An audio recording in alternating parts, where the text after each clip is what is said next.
quoi. Allez, une question au fond, Sabina. James Boyd, thedailysail.com. Congratulations, Francois. Can you just tell us what were the key moments tactically in the race which made you win over Armel? Sorry, I didn't understand. What were the key tactical moments in the race that caused you to beat Armel? Probably after the Cap Horn, when we have to choose in South Atlantic. We were very close with Armel all the time, so it was more a question of speed of the boat to make difference. But after Cap Horn, we just make two different choices, and I'm lucky to be the one who chose a good one. And after we had 100 or 200 miles between the two boats, and the race was not the same.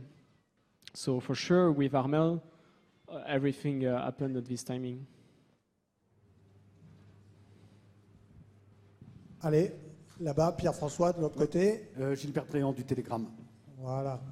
Oui, François, tu n'avais jamais navigué dans les mers du Sud. Tu y as affiché pour nous une sérénité, une facilité insolente. Par quoi as-tu été surpris dans ces mers-là?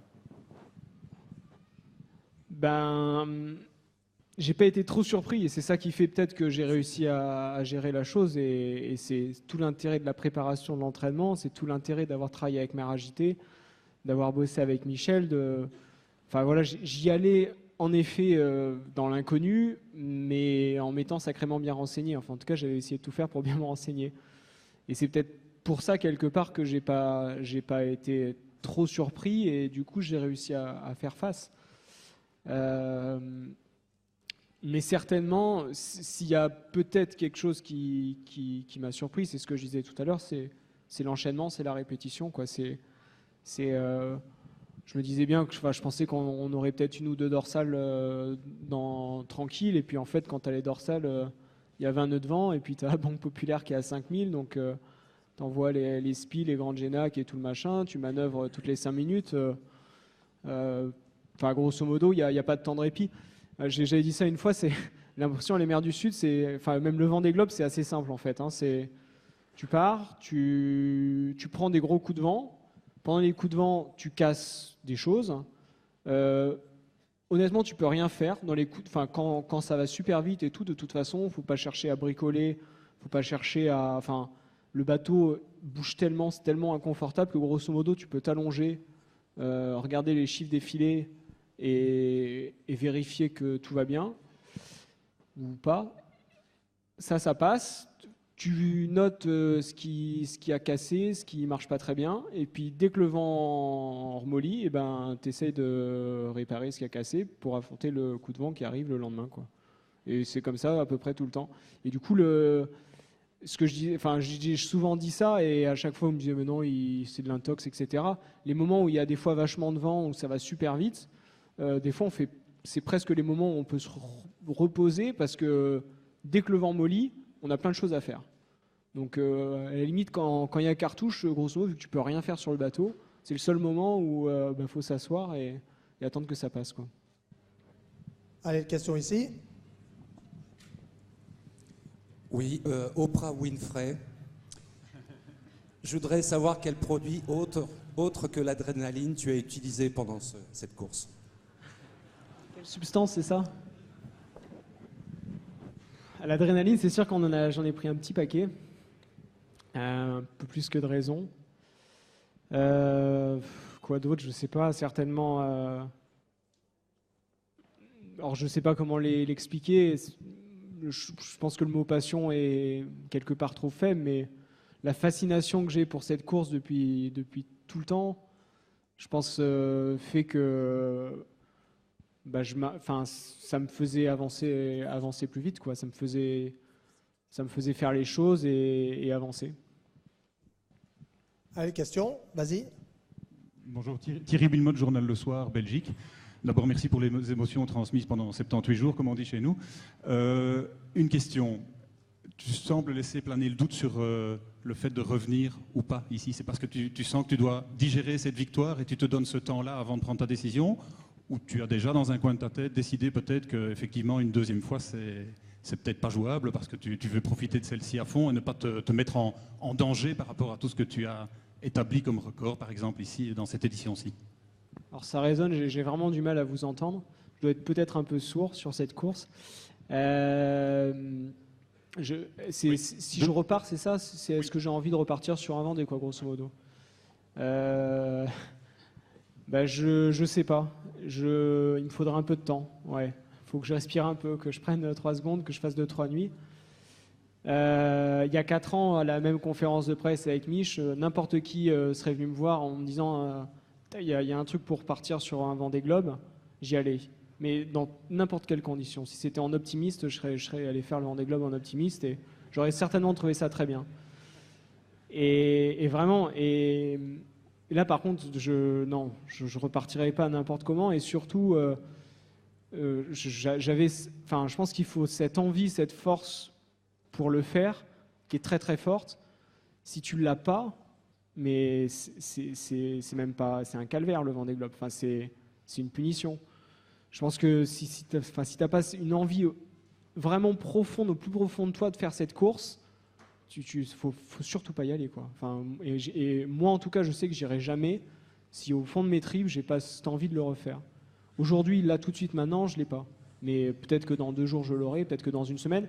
Et quelque part, c'est quelque chose qu'on contrôle pas. Enfin, c'est pas quelque chose, ça viendra ou pas, j'en sais rien, mais c'est comme ça. Et j'irai jamais si j'ai pas ça au plus profond de moi, parce que je pense que c'est une bêtise, c'est dangereux et c'est pas sain. Allez, une question là. Jean-François Darro, journal de Carcassonne et de l'Ouest Audois. Le petit pansement que tu as sous ton... C'est quoi? C'est une prise de sang? Pourquoi tu l'as faite? Et deuxième question, tu cherches un sponsoring pour les chaussettes. Pourquoi tu es pieds nus? Alors, donc j'étais dans une petite salle à côté où on a un suivi médical sur toute l'année avec le pôle Finistère course au large en l'occurrence.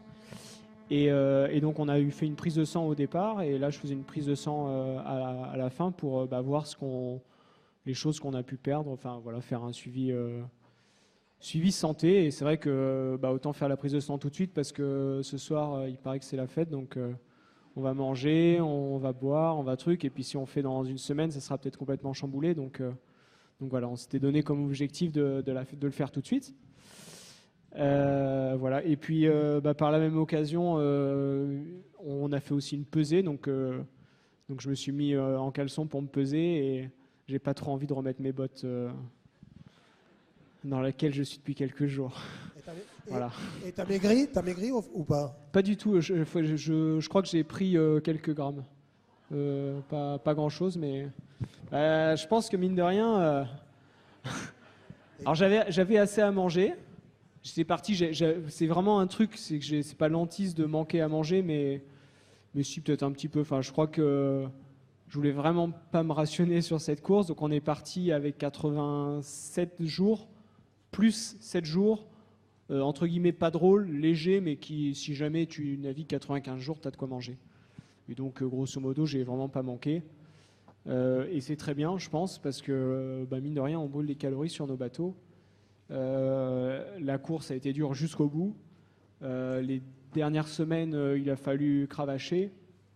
Et je suis allé picorer un peu dans les jours d'après. Ne serait-ce que pour le plaisir d'aller choisir le truc que je voulais. Donc, parce que on a des sacs quotidiens, donc au début, j'ai très bien on avait des sacs quotidiens qui sont dans des grands sacs où il y a 15 jours ou 15 jours. Et donc, quand je suis arrivé il y a 1 semaine au dernier sac qui allait jusqu'à 90 jours, où je savais qu'en 6 jours, enfin, a priori, j'allais pas utiliser 90 jours, là, j'ai commencé à picorer un peu partout et ça faisait du bien d'aller picorer un peu partout. Merci.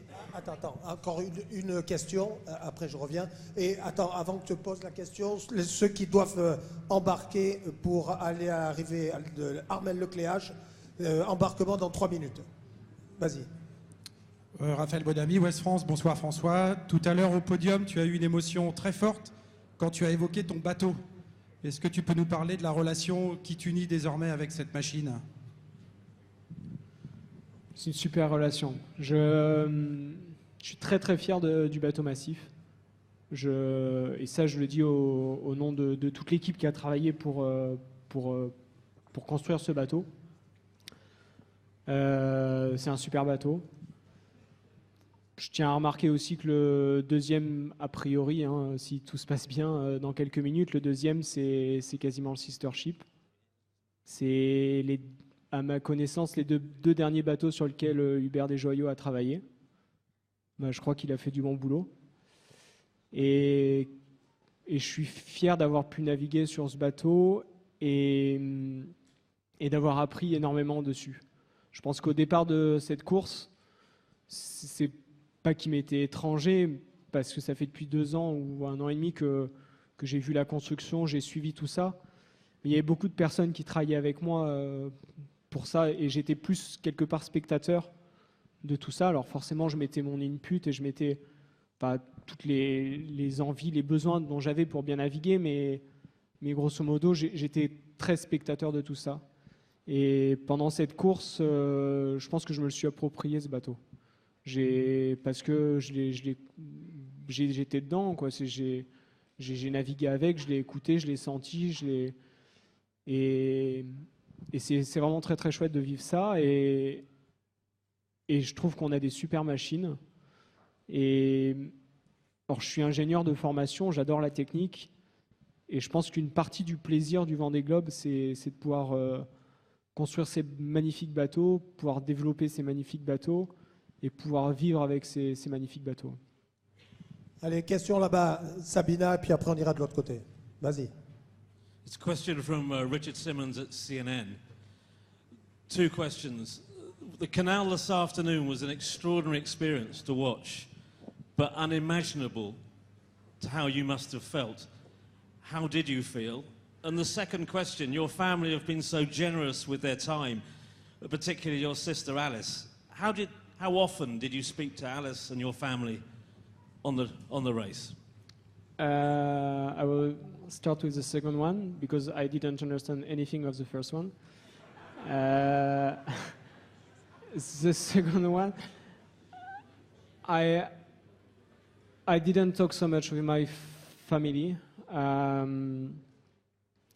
With my girlfriend and my son, we have, I don't know, maybe one phone call a week. I think a little bit more at the end of the race, but on the start, maybe once a week. A lot of mails. It was a little bit one-way mails because it's so difficult on the boat with moving all the time to write something. But I was very happy to read the mails I received. And with my parents, I think I have 2 phone calls, and that's it. And my sisters send me emails, but I didn't feel the need to talk to them in a way. I know that they were following me, I know that they were supporting me, and I know we'll just talk now after. But when I was on my race, I was on my race, and it's. I think it was the same with my past race in Figaro on my first Transat. I didn't talk so much with the shore. I just received mails, and it was good to receive it, but it was just one way. The second question was the experience of coming down the canal today. Can you describe the reaction from the thousands who came, what it meant to you? So coming down the canal to Les Sables d'Olonne. La réaction que tu as eue en voyant la foule dans le chenal. That's just crazy. And the funny thing is I was here 4 years ago on the boat, just on the bow of Foncia. So I was really in the middle of all of this, and I imagine it was the same. So I was prepared for this in a way, but I was not. I was so surprised when I arrived because until I crossed the finishing line, I was only thinking about the race, and I was trying to not think about all of these other things.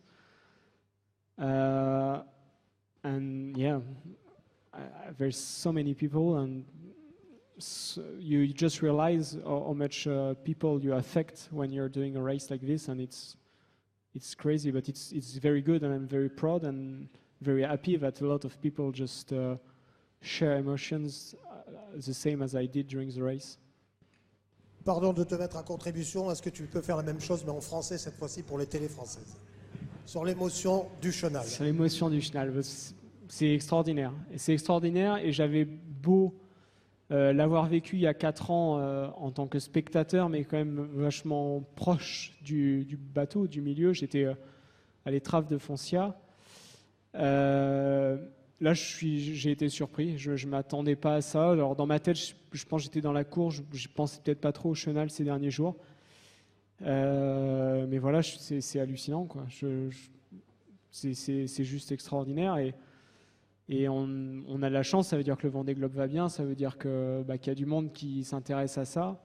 Ça veut dire qu'il y a du monde qui rêve avec nous. Et encore une fois, c'est chouette. Et je pense que si on fait ce qu'on fait, je trouve que si jamais il n'y avait pas tout ça, là j'arriverais là après avoir fait ce tour du monde et je me dirais mais on est fou. Et ça sert, pourquoi, certes on apprend des choses, mais ça sert à rien ce qu'on fait, et à part c'est juste de la folie. Et quand tu vois tout ça, tu te dis alors c'est peut-être de la folie, mais ça sert à quelque chose et ça sert à beaucoup de gens, et rien que pour ça, ça vaut le coup. Bravo François, super.